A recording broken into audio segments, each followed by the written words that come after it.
ఈరోజు మనం ఒక చాలా ఆసక్తికరమైన, ఒక రకంగా చెప్పాలంటే చాలా సంక్లిష్టమైన కేసును లోతుగా విశ్లేషిద్దాం. అవును, ఇది 2026 నాటి సుప్రీంకోర్టు తీర్పు, మొహతాషెం బిల్లా Malik versus Sana Aftab case. Correct. ఇందులో ప్రధానంగా మనకు కనిపించే ఒక పెద్ద సంఘర్షణ ఏంటంటే పిల్లల సంక్షేమం వర్సెస్ తల్లిదండ్రుల దుష్ప్రవర్తన. ఖచ్చితంగా. ఒకరు చట్టాన్ని ఉద్దేశపూర్వకంగా ఉల్లంఘించినప్పుడు ఆ కోర్టులు దాన్ని ఎలా డీల్ చేస్తాయనేది ఇక్కడ చాలా ముఖ్యం. అసలు ఈ కేసు నేపథ్యం చూస్తే ఒక సినిమా థ్రిల్లర్లా అనిపిస్తుంది.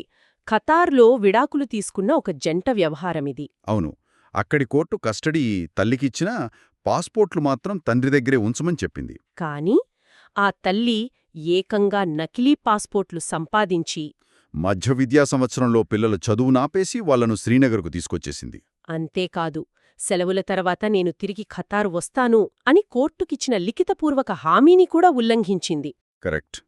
దీనివల్ల ఖతార్ కోర్టు ఆమె కస్టడీని రద్దు చేసింది. ఇక్కడ ఇండియాలో ఆమె మీద కోర్టు ధిక్కరణ కింద నేరం కూడా నమోదైంది.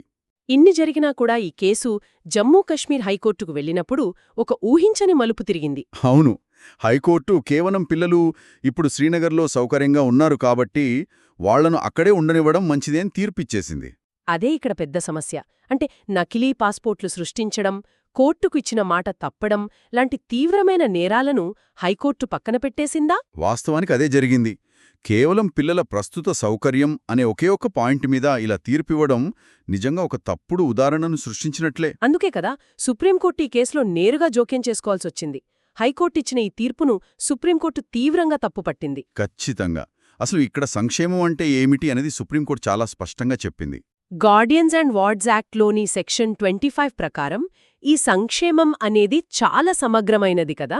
అవును, అది కేవలం పిల్లలు ఇప్పుడు ఎక్కడ పడుకుంటున్నారు, వాళ్లకు ఎంత పెద్ద గది ఉంది అనేది మాత్రమే కాదు. అంటే చట్టం పట్ల తల్లిదండ్రులకున్న గౌరవం, వాళ్ల ఆర్థిక స్తోమత, విద్యాస్థిరత్వం ఇవన్నీ కూడా సంక్షేమం కిందకే వస్తాయన్నమాట. ఖచ్చితంగా.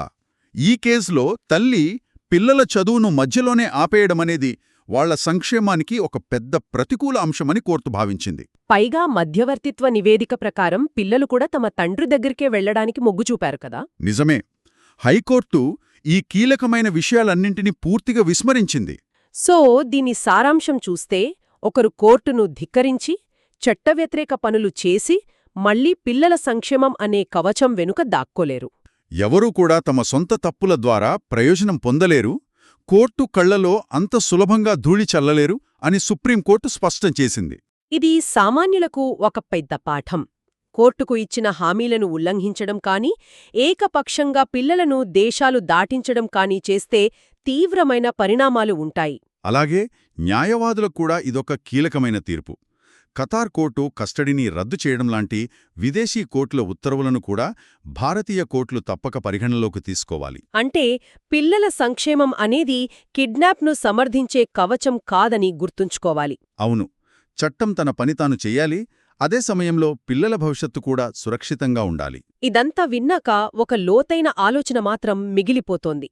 ఒక బిడ్డ పట్ల చూపించే దయకు, కఠినమైన చట్టాన్ని అమలు చేయడానికి మధ్య న్యాయస్థానాలు సరైన సమతుల్యతను ఎలా తీసుకురావాలి? నిజమే. తప్పు చేసిన తల్లిదండ్రుల నుండి పిల్లలను వేర్చేస్తూ చట్టాన్ని కఠినంగా అమలు చేయడం వల్ల పిల్లలకు మరింత మానసిక క్షోభ కలుగుతుందా? లేక ఆ చట్టాన్ని ఖచ్చితంగా నిలబెట్టడం ద్వారానే వాళ్లకు నిజమైన, శాశ్వతమైన స్థిరత్వం దక్కుతుందా అనేది ఎవరికి వారు ఆలోచించాల్సిన విషయం. ఈనాటి మన విశ్లేషణను ఇక్కడితో ముగిద్దాం.